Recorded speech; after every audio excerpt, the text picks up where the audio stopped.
Halo sahabat-sahabatku semuanya, bertemu lagi dalam pembelajaran fisika asik bersama tentu saja dengan Jurnal Simbolon. Sebelum kita mulai pembelajaran kita, jangan lupa tekan tombol like, subscribe, dan juga tombol lonceng.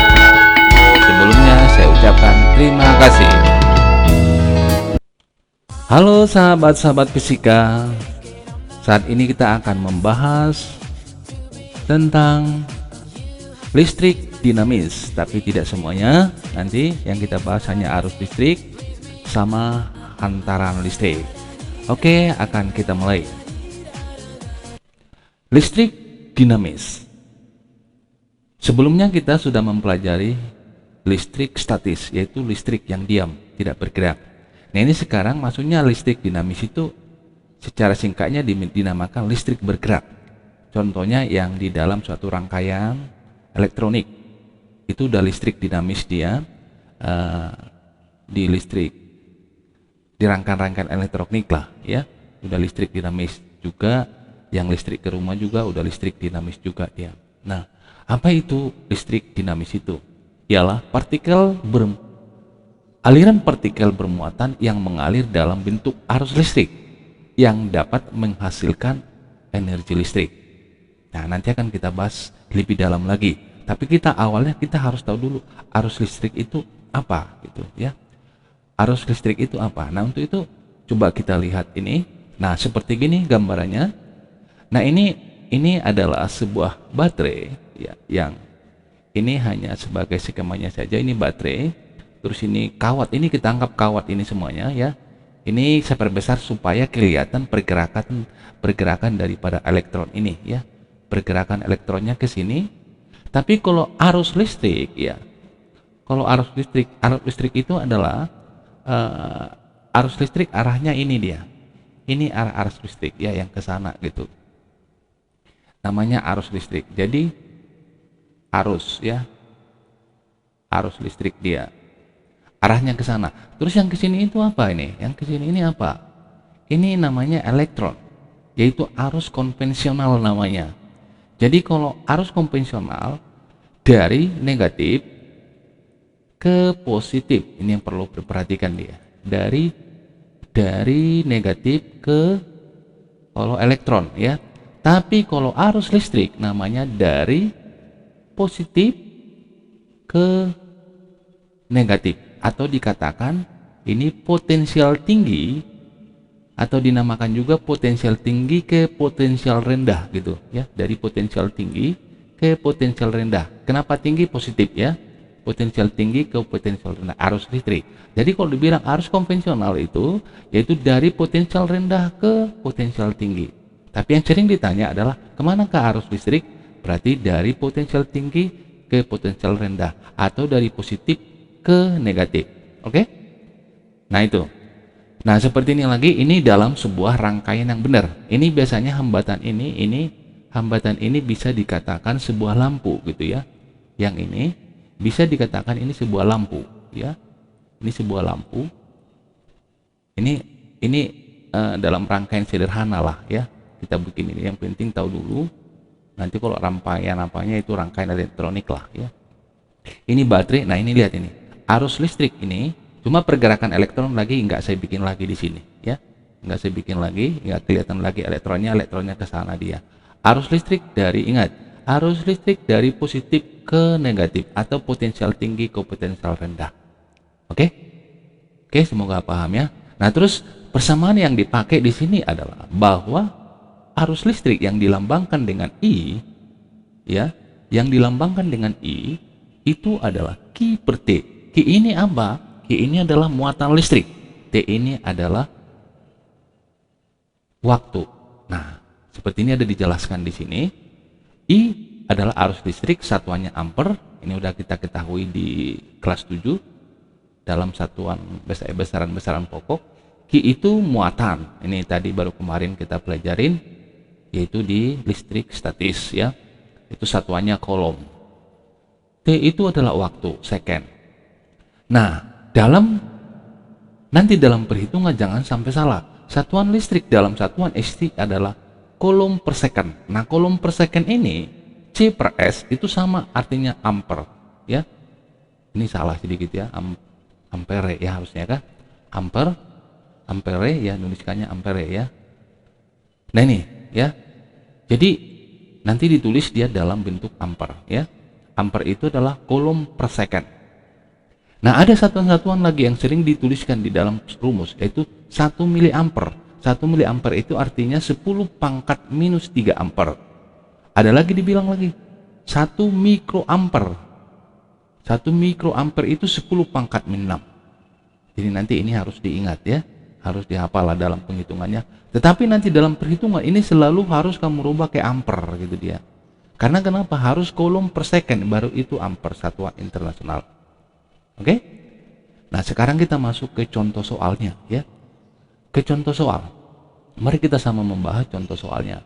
Yang pertama, di dalam suatu penghantar dialiri muatan listrik sebesar 360 coulomb dalam waktu 1 menit. Berapa besar arus listrik yang mengalir dalam penghantar tersebut? Nah, kalau begini bagaimana caranya? Nah, mari kita bahas bersama. Yang pertama jangan lupa harus kita tulis dulu diketahui. Q-nya berapa? Ya, 360 coulomb. Nah, ini Q besar boleh aja, Q kecil juga boleh ya. Terus waktunya katanya berapa? Nah, dalam soal dia bilang waktunya adalah 1 menit. Jangan lupa harus kamu rubah ke dalam second. Nah, terus yang ditanya adalah arus listrik. Oke, kita jawab ya. Tadi di sana rumusnya sudah ada bahwa Q per I sama dengan Q per T. Berarti Q-nya udah ada 360 C per 60 second. Oke. Siapa bisa menjawab? Halo, teman-teman, jawab dulu dong. Nggak ada yang menjawab. Nah, malah dia yang bisa menjawab duluan. Oke, kasih tepuk tangan dong sama dia dong. Oke, terima kasih ya udah kamu bantu kami. Oke, terima kasih. Nah, ternyata dia 6 ampere ya. 6 ampere hasilnya. Nah, sekarang selanjutnya mari kita bahas contoh yang kedua. Contoh yang kedua, kuat arus pada sebuah rangkaian listrik. Ini kuat arus yang diketahui sebesar 200 miliampere. Ya, ini miliampere. Berapakah besar muatan? Ini muatan yang ditanya ya, berarti Q ya. Muatan listrik yang mengalir pada rangkaian itu setiap menitnya. Oke, gampang. Mari kita bahas bersama. Tulis diketahuinya dulu. Kuat arus listrik dituliskan 200 miliampere. Artinya 200 kali 0,001 atau 10 pangkat minus 3 kayak yang tadi ya. Harus kita rubah soalnya ke ampere dia. Sama dengan 0,2 ampere.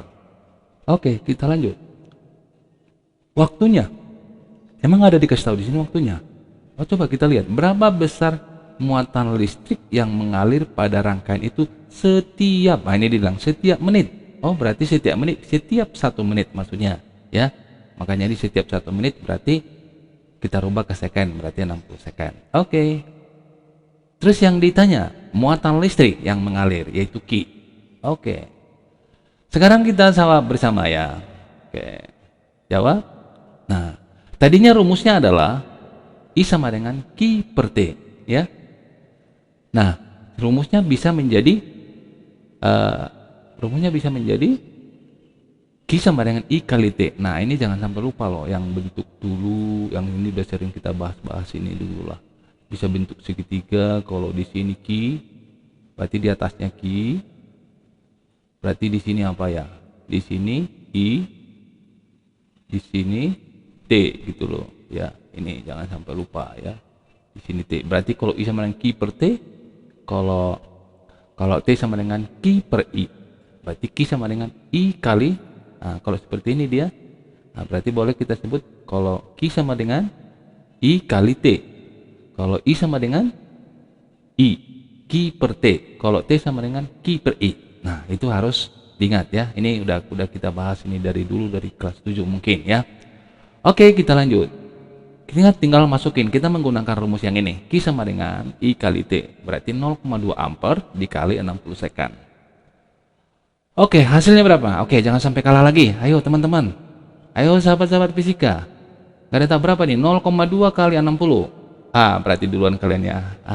Dia juga menunjukkan bahwa hasilnya adalah 12 kolom. Oke, terima kasih. Oke, kasih tepuk tangan dong sama dia dong. Oke, terima kasih ya. Sekarang kita masuk ke pembelajaran selanjutnya ya. Ini 12 kolom ya. Sekarang kita masuk ke materi berikutnya. Nah, materi ini yang mau kita bahas ini adalah yaitu hantaran listrik. Dan ini yang mau kita bahas hari ini adalah hanya teorinya saja kalau hantaran listrik. Hantaran listrik maksudnya seperti konduktor listrik. Kenapa harus konduktor listrik? Kenapa nggak konduktor saja? Karena ada konduktor kalor katanya gitu ya, panas. Ini konduktor listrik. Tapi nggak jauh beda sih ya. Nah, konduktor listrik itu adalah bahan yang baik atau digunakan untuk menghantarkan arus listrik. Nah, ini udah pasti kamu tahu lah ya. Tapi perlu juga apa-apa aja yang menghantarkan listrik itu yang baik itu. Yang pertama tembaga, perak, emas, dan lain-lain. Dan ini dalam bentuk gambarnya, ini bisa kamu lihat, ini tembaga, ini besi, ini aluminium, ini kuningan, ini emas, ini baja, ini air raksa, dan ini perak. Ya, dari antara ini yang paling bagus itu, dari antaranya ini yang paling bagus menghantar listrik adalah emas dan perak. Cuma apa mungkin kita bikin kabel emas? Lebih mahal dong. Tiap hari kita bisa mati lampu, dicuri orang, kan begitu kan?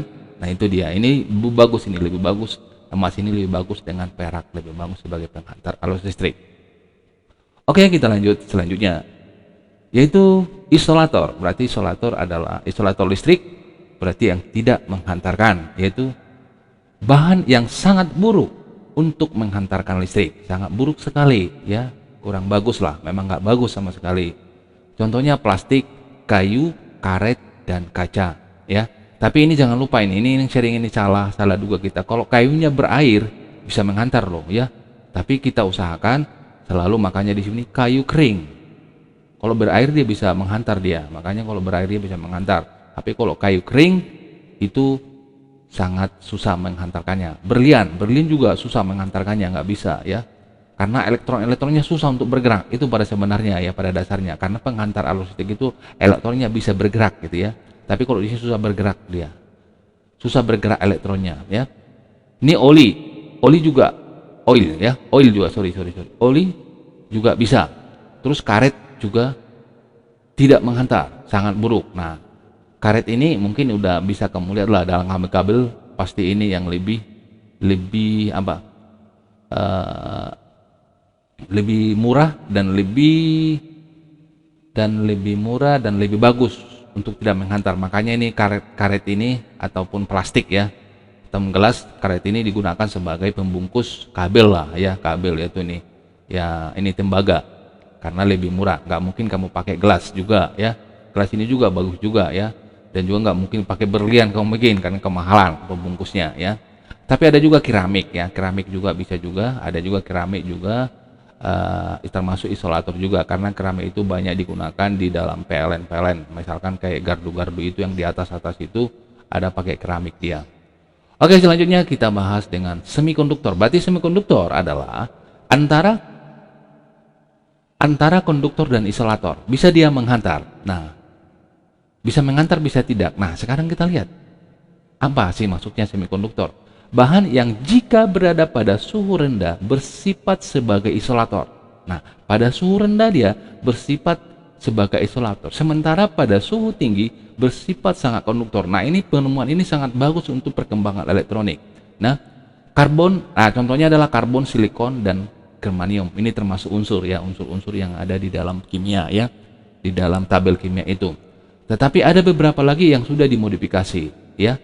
Yang ini contohnya ada kadmium telurufida, ada andinium juga di situ,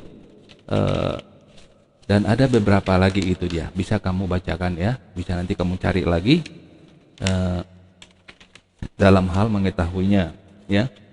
Inilah hantaran arus listrik ya yang harus kamu pelajari dan harus kamu ingat ya.